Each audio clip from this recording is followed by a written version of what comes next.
Jennifer always believed love was something you protected, something you fought for even when storms came.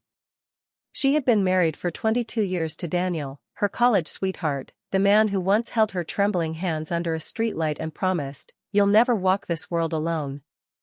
Life tested them, like life does, but she held on. She gave him loyalty, patience, warm meals after long nights, and silent prayers when he struggled. Her love wasn't loud, it was steady like the glow of a candle in a dark room. So the day Daniel placed a suitcase by the door and said, "I think I need space. I don't feel the same anymore," the world shifted under her feet.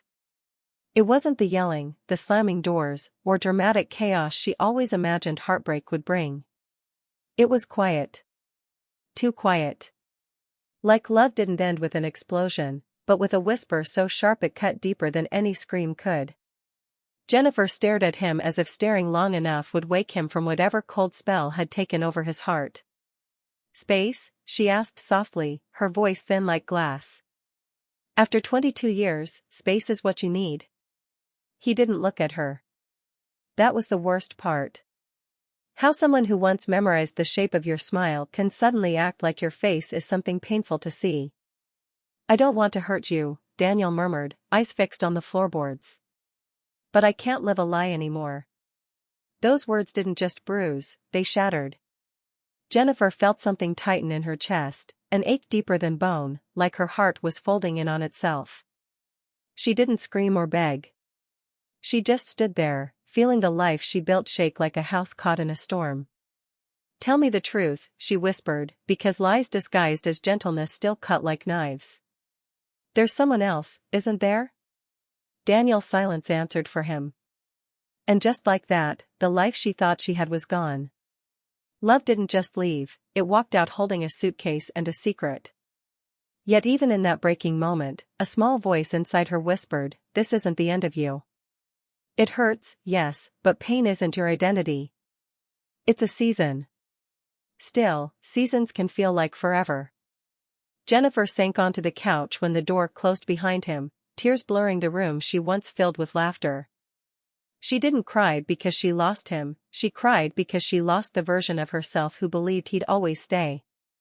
And somewhere in that fragile darkness, she wondered, who am I when the person I built my life around walks away? The first morning without Daniel felt unreal, like waking up in someone else's life. The bed felt too big, the silence too loud, and even the sunlight seemed hesitant to touch the room. Jennifer moved slowly, as though grief had weight and she was carrying all of it. She tried to do normal things. Make coffee. Fold laundry. Brush her hair. But everything reminded her of a life that suddenly didn't fit anymore. His cup still sat in the dish rack. His jacket hung by the door. His cologne lingered in the hallway like a ghost refusing to leave. People always say heartbreak feels like drowning, but Jennifer discovered something different. It wasn't the water swallowing her, it was the emptiness. The quiet corners. The once shared routines suddenly lonely. A whole world of memory where he still existed, and a present where he did not. Around noon, her phone buzzed. Her sister Maya's name lit up the screen. Jennifer stared at it, knowing the moment she answered, she'd have to speak the truth out loud. And saying pain aloud makes it heavier before it gets lighter. She let the phone ring, and stop. She wasn't ready.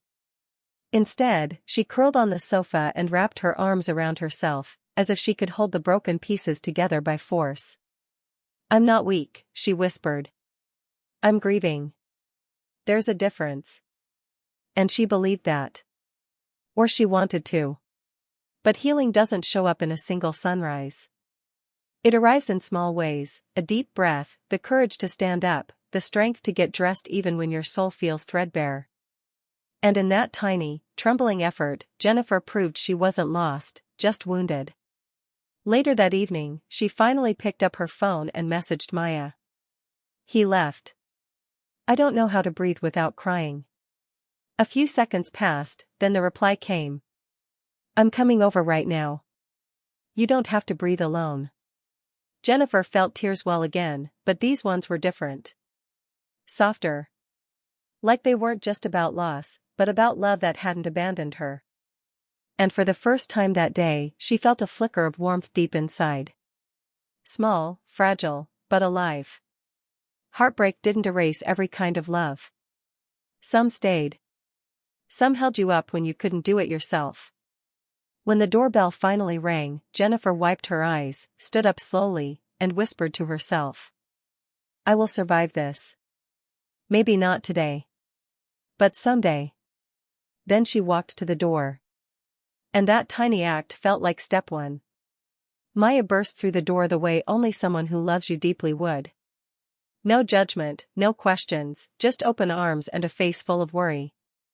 Jennifer didn't even try to pretend she was okay.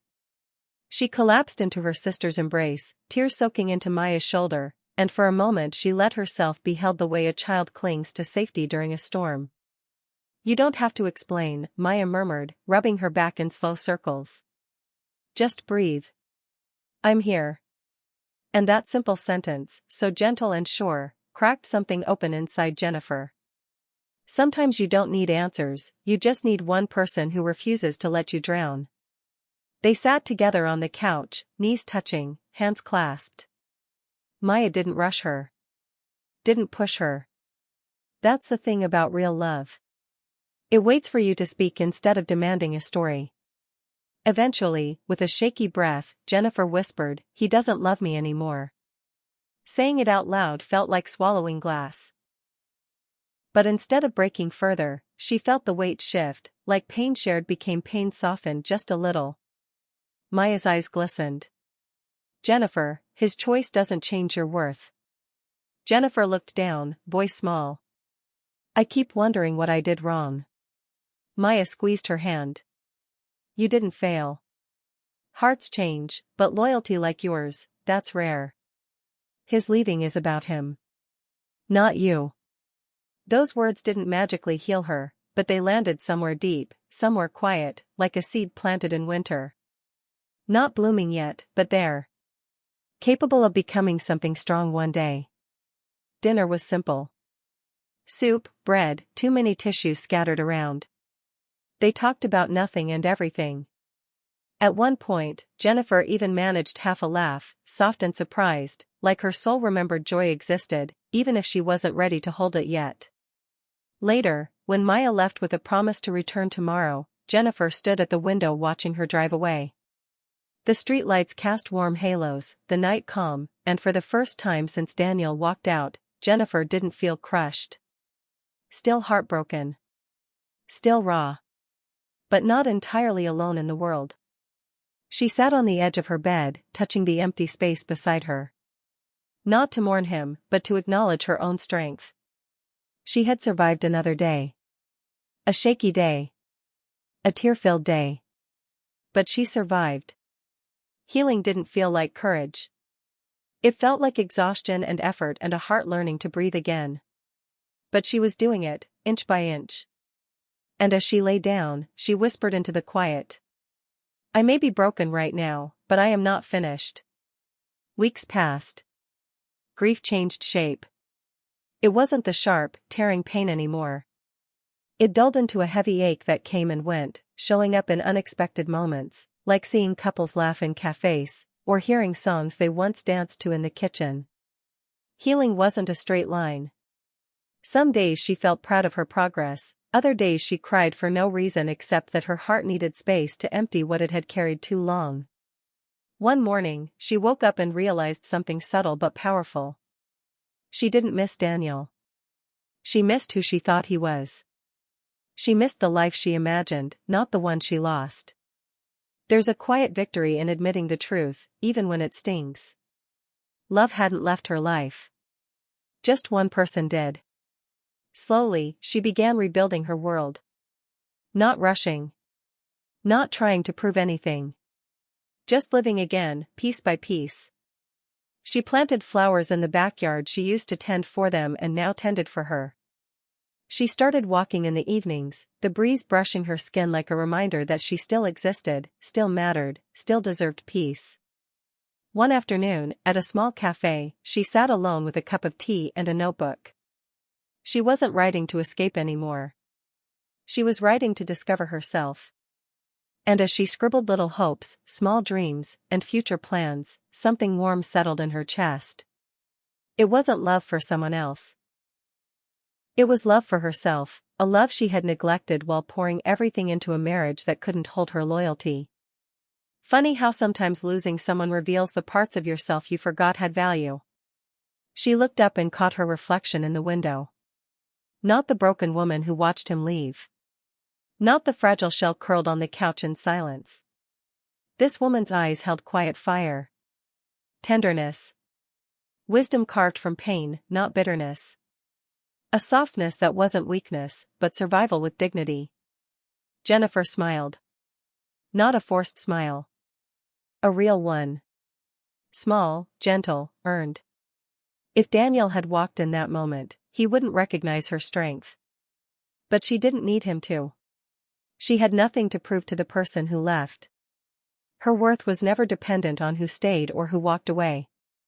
She whispered to herself, almost like a promise. I didn't lose my life.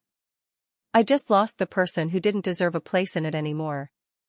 The world outside felt new again.